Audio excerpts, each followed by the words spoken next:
I have failed you.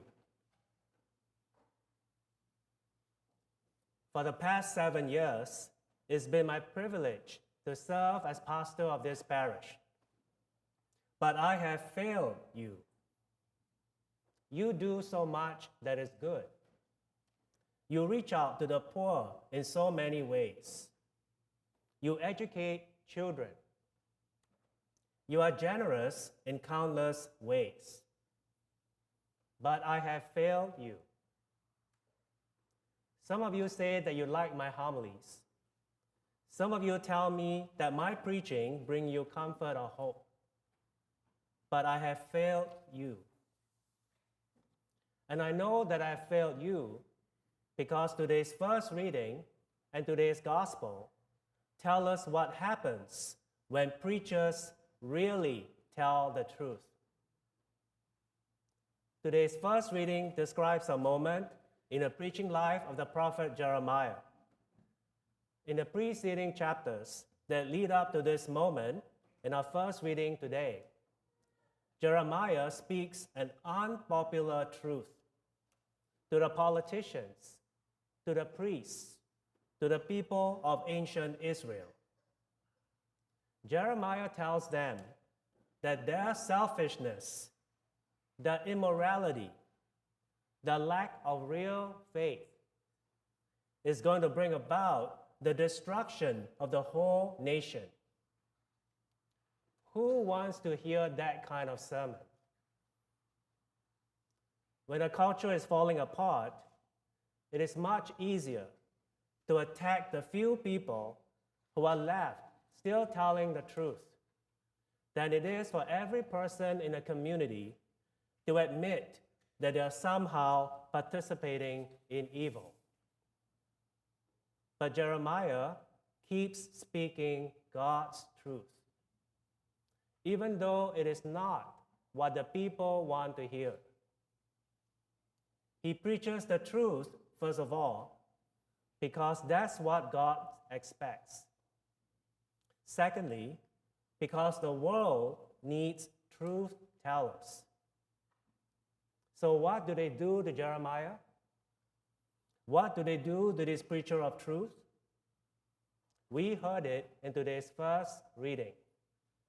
They threw him into a muddy cistern, hoping that he would die there. When a preacher tells the truth, people want to get rid of him. You haven't done that to me yet, which is proof that I failed you. What about Jesus in today's gospel? Jesus says in today's gospel, I have come to set the world on fire. I haven't come to establish peace on earth.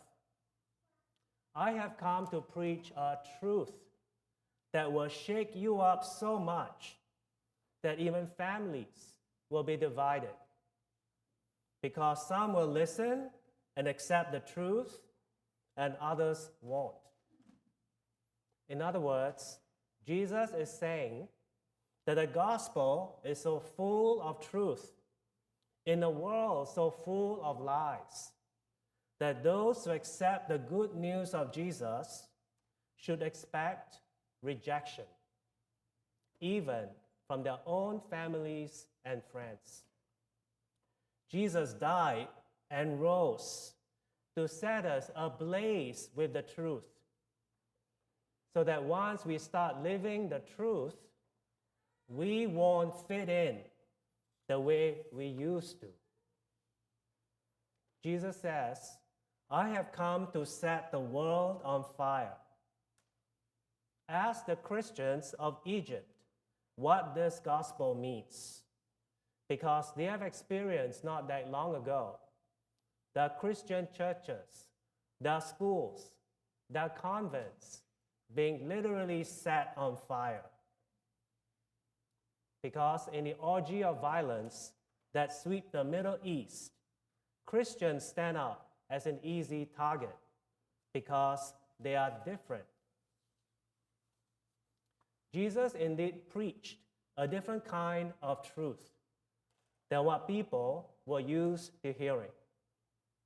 So what did they do in response to Jesus' preaching of the truth?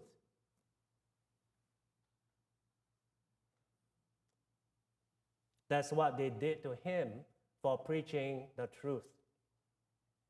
And since my homilies have not elicited a similar response, I have failed you.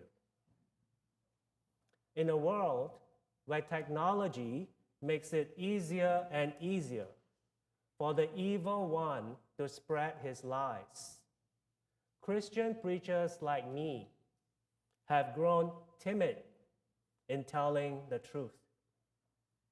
It seems that we value tolerance. We value getting along over truth telling.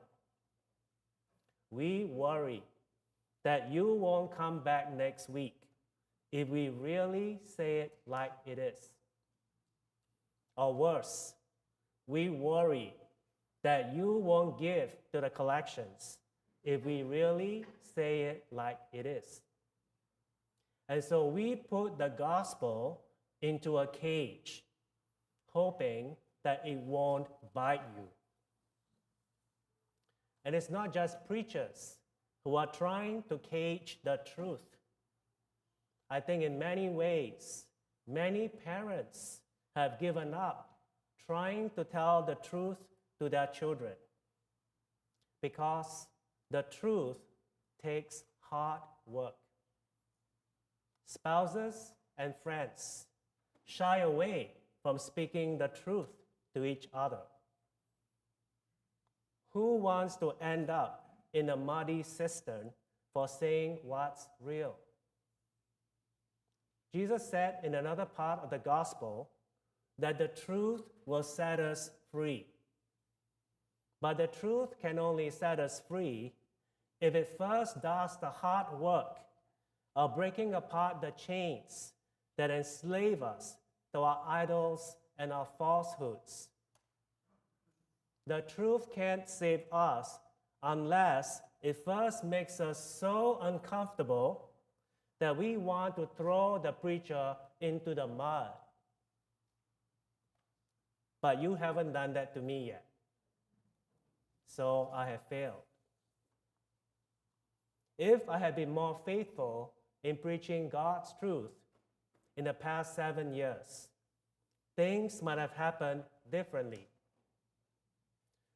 If I'd been more faithful in preaching the truth of the gospel, then every Saturday, someone should come to confession and say to me, "Father, I am so mad at you for last week's homily, because you said in last week's homily that if Catholics don't pray every day, that's going to kill our relationship with God."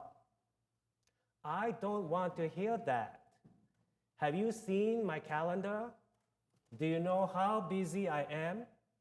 How dare you say that to me? And then I thought about it some more. And maybe you are right. Can Jesus teach me how to pray? If I had been more faithful in preaching God's truth, then someone should have come to confession at some point and say, "Father, I am so ticked off at you because in your recent homily, you said that sex outside of marriage is wrong. I didn't want to hear that, but then I realized that maybe I have been rationalizing the way I'm using other people physically. Can Jesus help me change?"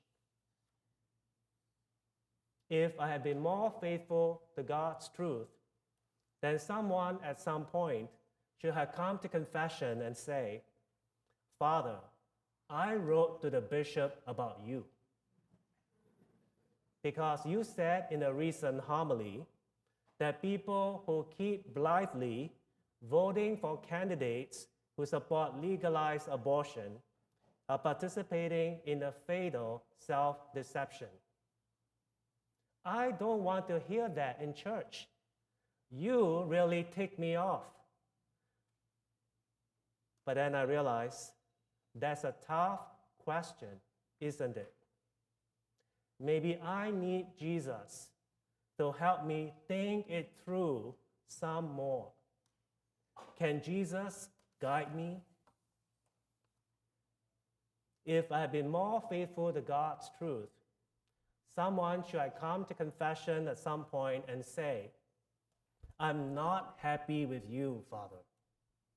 You said that we are lying to ourselves if we tell ourselves that we can't really afford to give more to the poor, because you said that we live in homes with 4 bedrooms, 3.5 baths, 2 cars, and a partridge in a pear tree.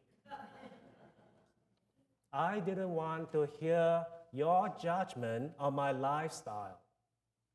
But then I looked around at my house, and maybe you are right. How can Jesus guide me to live more simply and to give more generously? If I had been more faithful, I would have spoken God's truth more clearly, that yes, it does matter whether we are faithful to our marriage vows or not. It does matter whether we forgive the person that we are angry with. It does matter if we are wasting our life away through alcohol, drugs, pornography. It does matter to God if we teach our children discipline, self-control, and how to respect others. If I had been more faithful, I would have spoken God's truth more clearly, that Christians must indeed work for justice in our society, that immigrants do indeed have human rights, that the elderly, the poor, the sick, the hungry have human rights that we must be voices for. If I had been more faithful, I would have proclaimed that we have got to stop lying to ourselves and to one another, that stealing from my place of work makes me a thief, that lying makes me a liar, that living together before we are married is wrong, that treating our spouse, our children, our neighbor with impatience is a violation of God's plan, that living selfishly never got anyone to heaven. Anyone mad at me yet? Jesus said, I have come to set the world on fire, but I have failed you because I haven't been fanning the flames. The gospel truth is what makes us whole. The gospel truth is what makes us holy. The gospel truth leads us to a meaningful life now and forever. Hearing and speaking the truth is never easy. That's why Jesus calls us to be a part of the church, the community where we learn how to speak and how to live the truth together. Priests may often fail you, but Christ can always be trusted. That trustworthy Christ calls us to reject the lies that we keep listening to, so that we can become people of truth. Are you ready for that kind of fire?